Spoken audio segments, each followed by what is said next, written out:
오늘 시편 19편 7절부터 10절까지 여러분 아마 다 익히 아시는 내용일 겁니다.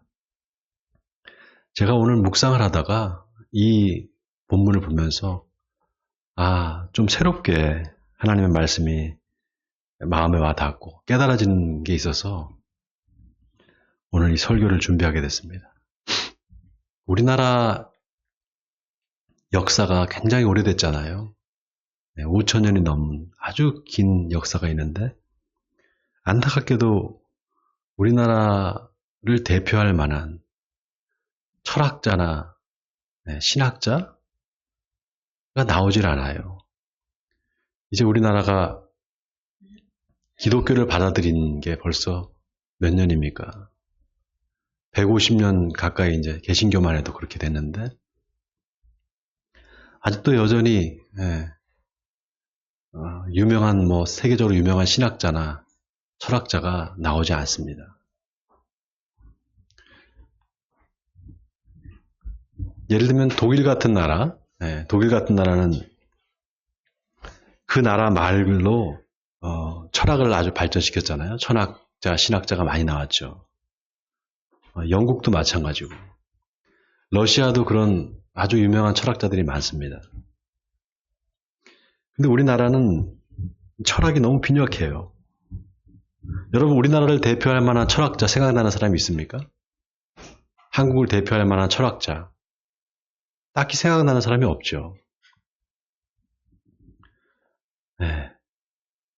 함석헌 선생이라고 CR 사상을 이야기한 함석헌 선생님이 그런 말을 했어요.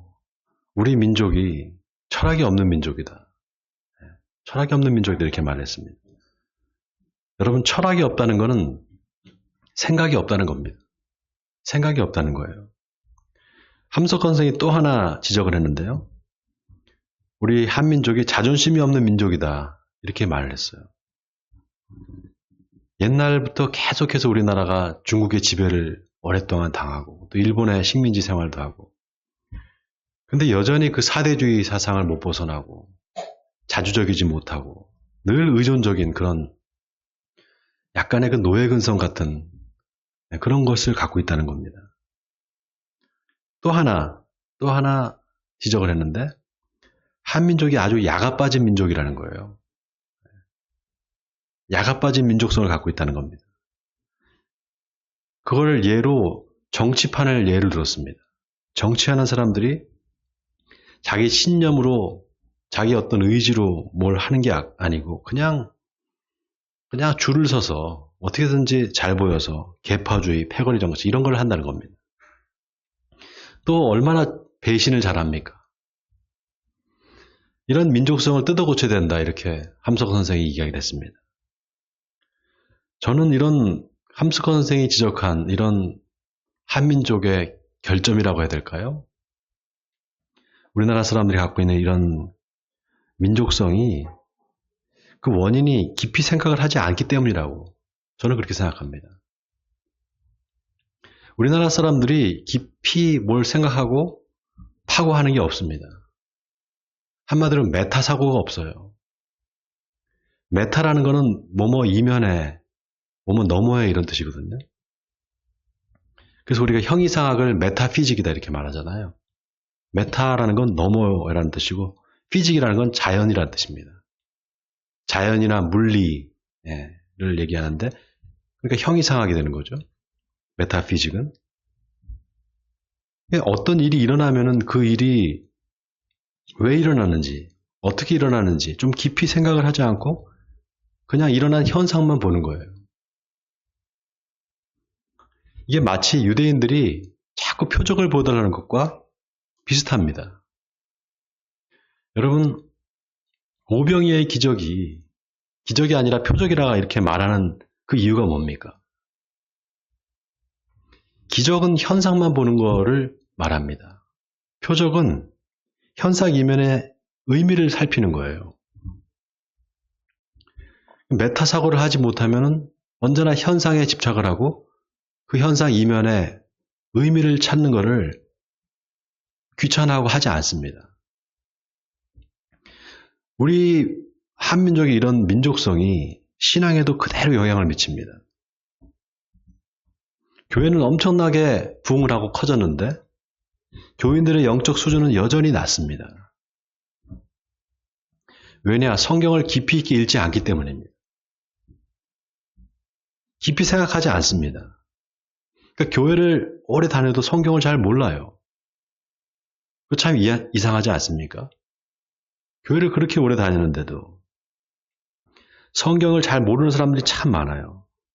시편 1편에 다윗이 복 있는 사람은 악인의 꾀를 좇지 아니하고 죄인들의 길에 서지 아니하고 오만한 자들의 자리에 앉지 아니하고 오직 여호와의 율법을 즐거워하여 그의 율법을 주야로 묵상하는다 이렇게 말했습니다. 여러분 이 성경 구절 다 외우실 거예요. 여기 묵상한다는 말이요. 영어로 meditate입니다. meditate. 명상. 네, 명상이라는 뜻입니다.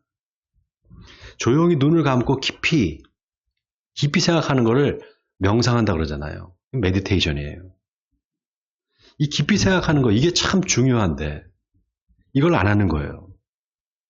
그러니까 생각하지 않는다. 철학이 없다. 다 같은 맥락입니다. 특히 이 교회 다니는 사람들이 철학 그러면은 왠지 알레르기 반응을 보입니다. 부정적으로 생각해요. 골로새서 2장에서 사도 바울이 이런 말을 했죠. 누가 철학과 헛된 속임수로 너희를 사로잡을까 주의하라. 이것은 사람의 전통과 세상의 초등학문을 따름이요 그리스도를 따름이 아니니라. 바로 이 말을 이상하게 오해를 합니다. 철학하면 무조건 신앙에 도움이 안 되는 걸로 그렇게 생각을 하는 거예요. 근데 여러분 여기서 사도 바울이 말하는 철학은 그냥 철학이 아닙니다. 영어로 deceptive philosophy, 기만적인 철학, 속이는 철학을 말하는 겁니다. 직접적으로는 당시 스토아 학파나 에피크로스 학파의 철학을 말하는 거예요. 사변적이고 별로 실제 생활에 도움이 안 되는 그런 철학을 말하는 겁니다. 그러니까 철학 자체를 부정하는 것이 아니라 그 특정한 어떤 철학의 학파나 이런 것들을 부정하는 거예요. 여러분 철학이라는 말이 필로소피거든요. 필라소피. 근데 이게 필레아와 소피아가 합쳐진 말입니다. 필레아는 사랑한다 이런 뜻이에요. 소피아는 지혜입니다. 지혜를 사랑하는 거 이거를 철학이라고 그래요. 다시 말해서 생각하는 거, 생각하는 힘을 길러주는 거 이게 바로 철학입니다. 여러분 하나님의 말씀을 왜 우리가 진리라고 말합니까? 그 하나님의 말씀을 읽고 또 생각할수록 내 마음을 감동시키잖아요. 하나님의 말씀이 그렇구나. 그 말씀이 맞구나. 이 말씀이 참이구나. 마음에 공감이 되고 설득이 되니까. 그러니까 진리 아니겠습니까? 근데 말씀을 묵상하지 않고 깊이 생각하지 않으니까 그 말씀을 깨닫지 못하는 겁니다. 깨닫지 못하니까 삶이 바뀌질 않는 거예요. 자, 오늘 본문 7절에서 다윗은 여호와의 율법은 완전하여 영혼을 소생시키시며 여호와의 증거는 확실하여 우둔한 자를 지혜롭게 하며 이렇게 말했습니다. 여러분 여기 영혼을 소생시킨다 이 말이 무슨 말일까요? 세번역 성경은 사람에게 생기를 불어넣어준다 이렇게 번역을 했습니다. 사람한테 생기를 불어넣어주는 거, 활력을 불어넣어주는 거, 그걸 말하는 겁니다. 또 여기 여호와의 증거는 확실하여 우둔한 자를 지혜롭게 한다 이 말은 뭘까요? 여러분 우리가 하나님을 믿으면 하나님께서 뭘 주신다고요? 하나님이 뭘 주신다 그랬습니까? 믿으면 증거를 주신다 그랬잖아요. 그 증거가 너무 확실해서 아무리 우둔한 사람이라도 그걸 알아차리게 된다는 거예요. 또 8절에 본문 8절에 여호와의 교훈은 정직하여 마음을 기쁘게 하고 여호와의 계명은 순결하여 눈을 밝게 한다 그랬습니다. 여러분 어떨 때 마음이 기뻐요? 어떨 때 마음이 기쁩니까? 여러분 기분이 좋은 것과 마음이 기쁜 것 이게 같을까요? 기분이 좋은 것하고 마음이 기쁜 것하고 이게 같을까요? 어떤 차이가 있을까요? 예를 들어서 거짓말로 남을 속여서 돈을 많이 벌었어요. 돈 많이 버니까 기분은 좋을 수 있지만 마음은 기쁘지가 않습니다. 여러분, 마음의 기쁨은 정직하면서 와요. 내 마음이 정직할 때 그때 기쁨이 옵니다. 아멘입니까? 또 여호와의 계명은 순결하여 눈을 밝게 한다. 여기 눈은 우리가 이렇게 보는 이 육체의 눈이 아닙니다. 마음의 눈이에요. 마음의 눈을 밝혀준다는 겁니다. 마음이 삐뚤어진 사람은 모든 걸 삐딱하게 봅니다. 또 마음에 욕심이 생기면 사물을 온전하게 볼 수가 없습니다. 왜곡되게 봐요. 창세기에 보면은 아브라함과 롯이 서로 갈라지잖아요. 어느 순간 너무 가진 것들이 많아서 서로 자기 밑에 있는 그 종들이 서로 싸우는 거예요. 양떼가 너무 많기 때문에. 그러니까 아브라함이 네가 좌하면 내가 우하겠다. 네가 먼저 땅을 어디로 갈지를 네가 선택을 해라. 그러니까 롯이 소할 땅을 바라보면서 거기가 물이 많고 기름져 보이니까 거기에 좋다고 거기를 선택을 하죠. 근데 그 땅이 멸망할 소돔과 고모라였단 말이죠. 롯은 영적인 분별력이 없었던 겁니다. 눈이 닫혀져 있었던 거예요. 여러분, 이 영적인 분별력이 어디서 나오는지 아십니까? 바로 하나님의 말씀에서 나와요. 하나님의 말씀에서 분별력이 나오는 겁니다. 자, 그 다음 9절에 여호와를 경외하는 도는 정결하여 영원까지 이르고 여호와의 법도 진실하여 다 의로우니 그랬습니다. 여호와를 경외하는 것이 지식의 근본이거늘 미련한 자는 지혜와 훈계를 멸시하느니라. 잠언서 1장 7절의 말씀입니다. 여러분, 경외한다는 말, 이 말이 참 중요한 말입니다. 경외한다는 것은 두려워하는 걸 말해요. 두려워하는 걸 말합니다. 그 여호와를 두려워하는 것, 그게 모든 지식의 근본이라는 거예요. 여러분, 여기 두려워하는 것은 공포가 아니에요. 거룩한 두려움입니다. 신발을 벗고 하나님께 가까이 다가가는 거예요. 그건 다른 게 아닙니다. 하나님의 말씀을 가까이 하는 겁니다. 성경을 가까이 두고 말씀을 묵상하고 그 말씀이 무슨 뜻인지 그 의미를 깊이 생각하고 또 생각하는 거예요. 또 여기 여호와의 법도 진실하여 다 의로우니 그랬습니다. 여러분, 여기 의라는 말도 또 중요한 말입니다. 하나님은 의로운 분이세요. 아멘입니까? 그 하나님의 의는 율법으로 정식화됩니다. 여러분, 이게 중요한 게 우리가 선을 행하는 사람을 뭐라고 말합니까? 선을 행하는 사람을 뭐라 그러죠? 의인이라고 그러잖아요. 선인 의인이라고 하잖아요. 그 반대는 뭐죠? 악인이잖아요. 그럼 의인과 악인의 차이는 뭡니까? 선을 행하느냐? 악을 행하느냐, 그 차이죠. 자, 그럼 뭐가 선이고 뭐가 악일까요? 뭐가 선이고 뭐가 악일까요? 우리 기독교에 유명한 교부가 있어요. 어거스틴이라는 아주 유명한 교부가 있습니다. 그 어거스틴이 한 말이 있어요. 악은 선의 결핍이다. 악은 선의 결핍이다. 아주 유명한 말을 했습니다. 이 말은 악이라는 게 어떤 실체가 있는 게 아니라는 거예요. 독자적으로 존재하는 게 아니라는 겁니다. 어거스틴이 이 말을 왜 했느냐가 중요해요. 여러분, 어거스틴은 하나님의 창조가 선한 창조다 이렇게 생각했습니다. 하나님은 선하게 이 세상을 창조하셨다는 거예요.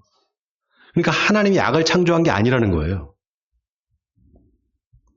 그럼 어떻게 된 거냐? 그럼 왜 세상에 악이 이렇게 있는 거냐? 인간의 자유의지가 왜곡된 결과로 이 악이 생겼다는 거예요. 하나님 우리한테 자유의지를 줬는데 그 자유의지를 우리가 잘못 사용하기 때문에 악이 생겼다는 겁니다. 독일의 철학자 임마누엘 칸트도 똑같은 말을 했어요. 그래서 칸트는 선은 반드시 의인으로부터 나와야 된다 이렇게 말했습니다. 의무로부터 나와야 된다 이 말은 법으로부터 나와야 된다 이 말이에요. 단 그 의무는 누가 막 시켜서 하는 게 아니라 내가 스스로 자발적으로 할 때 그때 비로소 진정한 의무가 되고 그때 비로소 선이 나온다는 겁니다. 다시 말해서 내가 법을 만드는 입법자가 됐을 때 내가 지킨 그 법이 내가 입법한 법, 내가 내 마음에 이걸 내 법으로 지키겠다고 하고 그렇게 다짐하고 그 법을 지킬 때 그때 비로소 선한 게 나온다는 겁니다. 칸트는 이걸 정언명령이다 이렇게 말했습니다. 비슷한 맥락에서 유대인의 탈무드에 보면은 13살까지는 악이 지배한다 그래요. 사람의 마음을. 근데 13살이 되면 그때부터 선의 반격이 시작된답니다. 이 말에 어떤 근거가 있는가 하면요. 유대인들은 5살이 되면 토라를 암송을 시킵니다. 여러분 토라가 뭔지 아시죠? 모세오경을 토라라 그래요. 그 토라를 암송을 시킨대요. 그러니까 모세오경을 5살부터 읽히는 거예요. 그리고 10살이 되면 미슈나라고 해서 구전되는 율법을 기록한 정리한 책이 있습니다. 그걸 가리켜요. 그리고 13살이 되면 미츠바, 계명을 가리킵니다. 계명. 하나님의 계명을 그때부터 가리키기 시작해요. 그러니까 13살부터 선의 공격이 시작된다. 이 말이 맞는 말입니다. 여러분 악을 이기는 힘은 어디 다른 데서 나오는 게 아닙니다. 오직 하나님의 말씀에서 나와요. 이 세상을 이길 힘이 말씀에 있다 이 말입니다. 자, 그러면 말씀을 어떻게 우리가 읽어야 되느냐? 여러분 한번 성경을 읽어보세요. 쭉 읽어보면 무슨 말인지 잘 몰라요. 한번 읽어서 안 됩니다. 이게 정확하게 뜻이 읽혀지지가 않아요. 제가 그 강의할 때 쓰는 교재가 있거든요. 불교화 강의를 제가 5년째 하고 있는데 그 강의에 쓰는 교재가 있어요. 종교란 무엇인가라는 책입니다. 일본 사람 선불교 학자 니시다니 게이지라는 사람이 쓴 책이에요. 근데 이 책이 한 번 읽어서는 무슨 말인지 전혀 이해가 안 됩니다. 아주 어려운 책이에요. 한 10%도 이해를 못했어요. 처음에 읽을 때는. 근데 제가 3번 읽으니까 이제 이해가 돼요. 지금 그걸 가리키면서 제가 한 6, 7번 읽은 것 같아요. 그런데 지금도 그 책을 읽으면 깨달아지는 게 많아요. 하물며 성경은 어떻겠습니까? 참고로 저는 성경을 3번 반복해서 읽습니다. 내가 어떤 구절을 읽으려고 하면 꼭 그걸 3번 반복해요.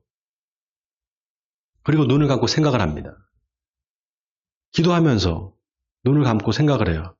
하나님, 이게 무슨 뜻입니까? 이렇게 하나님께 묻습니다. 그러면 놀랍게도 하나님이 그 말씀의 뜻을 드러내 주세요. 영감을 주신단 말이죠. 여러분, 성경이 하나님의 감동으로 쓰여졌다 그러잖아요. 아멘입니까, 여러분, 그거? 하나님의 감동으로 쓰여졌다는 말은 성령의 감동이 아니면 그 성경 말씀이 이해가 안 된다는 거예요. 그러니까 성령의 도우심을 받아야 돼요. 하나님, 이 성경 구절이 무슨 뜻입니까? 라고 물어야 됩니다. 하나님께서 그때 알려주세요. 그리고 그 말씀이 깨달아집니다. 여러분도 이 단계까지 가셔야 돼요. 그런 의미에서 오늘 본문에 다윗이 하나님의 말씀을 금, 곧 많은 순금보다 더 사모하라 이렇게 말합니다. 여러분 이 말이 참 기가 막힌 말이에요. 하나님의 말씀을 순금보다 더 사랑하라는 거예요. 더 사모하라는 겁니다. 그냥 금이 아니에요. 순금입니다. 불순물이 하나도 없는 100% 순도의 정금과 같이 사모하라는 거예요. 왜냐? 하나님의 말씀에 생명이 있기 때문이에요.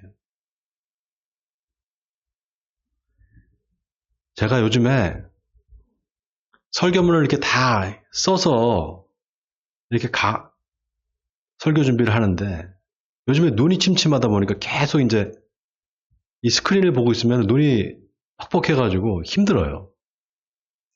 게다가 또 잘 안 풀릴 때가 있잖아요. 설교가 잘 안 써질 때가 있어요. 그럴 때는 하루에 한 페이지 쓰기도 힘들어요. 어떨 때는.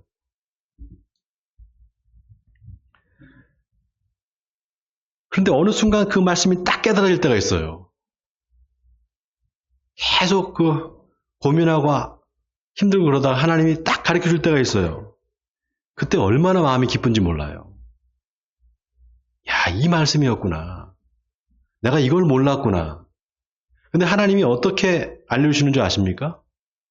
그 말씀을 또 다른 말씀으로 찾게 하셔요. 생각나게 하신다 이 말입니다. 이 말씀이 안 풀리면 다른 말씀이 생각나야 되는 거예요. 그래서 성경이 다 연결되어 있습니다. 성경 구조들이 다 연결되어 있어요.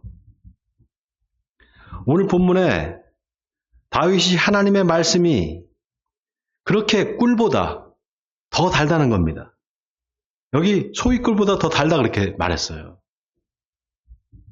여러분 어떻습니까? 하나님의 말씀을 순금보다 더 사모합니까? 한 분이 아멘 하셨네. 아멘 해보세요, 여러분. 순금보다 더 사모하세요? 더 사모하셔야 됩니다. 우리가 뭘 가져가는 것 같아요? 이 세상을 떠날 때? 돈을 가져갈까요? 재물을 가져갈까요? 뭘 가져가겠습니까? 오직 말씀을 가져가는 거예요. 하나님의 말씀을 순금보다 더 사모하시기 바랍니다. 그러면은 여러분 그 하나님의 말씀이 꿀처럼 단 걸 경험할 수 있을 거예요. 그렇게 순금같이 사모하는 자에게 하나님께서 꿀과 같은 달콤함을 주십니다. 바라기는 저와 여러분에게 이 기쁨이 있기를 바랍니다. 하나님의 말씀을 묵상할 때 그 말씀이 꿀송이처럼 달게 느껴지길 바랍니다. 그래서 하나님의 말씀이 여러분의 삶을 움직이는 힘이 되고 기쁨이 되기를 주님의 이름으로 간절히 축원드립니다.